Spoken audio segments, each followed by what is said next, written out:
have grown primarily through acquisitions. So, how do you identify these opportunities? So in terms of identification of opportunities, we have a sort of playbook that we go for. And there are certain characteristics that we look for in companies. For example, the quality of the management team, what is the cash conversion in the company from EBITDA to free cash, what is the growth pattern of the company, does it grow at a minimum of 20% per year or not, what is the purchase cost consideration, and if the payback is, let's say, within 3 to 4 years or not. And finally, one sort of soft test that I put in the whole process is if this is a promoter I can take home for dinner or not, to get a sense of how our relationship will build with them. But before we even get into a transaction, one of the things that I think we've been reasonably good at over the last 8 years when we've done 20 odd transactions is to identify an asset that we want in a certain specific area, and then we go after it. So we've never used a banker in our transaction. We've always done deals ourselves. So it's usually a relationship that I build with a promoter, and then that converts to a transaction. So that's really how we've done all of these transactions. Tell us, how do you go about the integration? After we invest into a company, we usually look at two or three things initially. We have a 100-day plan for a company. So in a 100-day plan, we look at issues like organization structure, key positions, are they staffed or not, integration with our company in terms of, we use SAP for accounting. So can we have SAP implemented in the target company too? We have our own HR and administration system that we can also implement in the target company. And finally, we also look at cultural issues. So culture for us, we look at 3 underpinnings: employee engagement, customer centricity, and speed and agility of action. And if any of the 3 needs to get acted on, then we put our teams to work on it. So the combination of this 100-day plan, these 3 underpinnings that I talked to you about, and why we do a deal and how we do it, I think is what's helped us to make a success out of some of the stuff that we've done. What has been the impact of the macroeconomic slowdown on your business? Results have been a bit dichotomous in terms of what the economy is going through and what our company is experiencing. For example, in the first 6 months this year, we have grown to the extent of about 59,000 jobs, to 59,000 headcount that we've added to our workforce. The whole of the last 12 months of the last financial year, ending March 2019, we added 56,000 jobs. So it shows that this year in 6 months, we've done as much as we've done in the 12 months of the last year. And this is in a time when GDP growth rate has been steadily falling. So I think it points to 2 things. One is that we've been getting market share from clients, from our competition. There's a movement of jobs to the informal, from the informal to the formal sector, as a result of which we are capturing more of that flow into our company.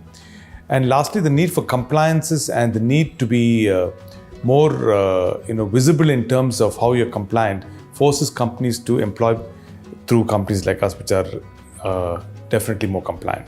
So we've been capturing that part of the opportunity. Were there any tweaks that you had to do in order to mitigate the impact of the slowdown? So, usually in a slowdown, there are 2 or 3 things that you need to do. One is that you need to make the company more productive. The productivity index of the company's got to rise by the metrics that you work on and by improving on how people work and the quality of their outputs. The second thing that you got to do is on the balance sheet. How much debt you've got and how you can reduce debt, therefore your interest cost comes down. And if there's substantial leverage, it's always good to get rid of that. The third thing is to also see in terms of capital allocation, how much you want to keep and how much you don't want to keep. So we've been working on all 3, and I think the results of it are beginning to show. And this year, the last quarter, for example, the Q2 has been a big one for us. Do you think the government has been doing enough to help companies tide over the slowdown? I think that the government's intentions are good, that they want to help, that they've tried, that they've reduced income tax, they are possibly going to look at dividend retention tax in terms of the rates at which it's done. They have attempted to make business the ease of doing business, as a matter of measurement, it's becoming easier for companies, etc. But I think they've got to do more than this. It's not enough to just reduce income tax rates for corporates, or just force RBI to reduce lending rates.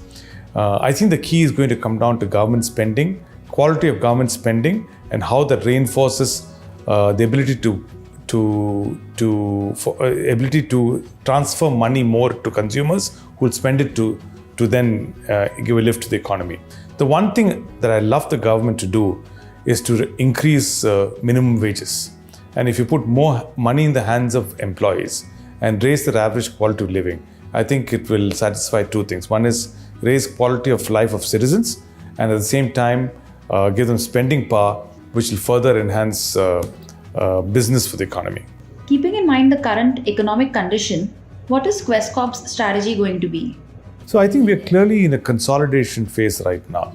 We want to ensure that all the investments that we've done work, our cash flows are going to plan, and we will build a company which is debt-free, and we want to make it more predictable in terms of results.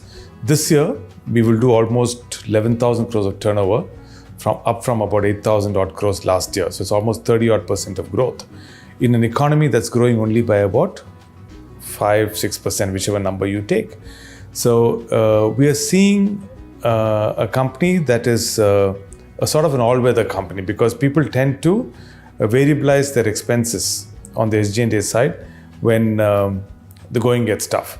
And Quess Corp is a company that's able to absorb these services from companies who want to outsource them.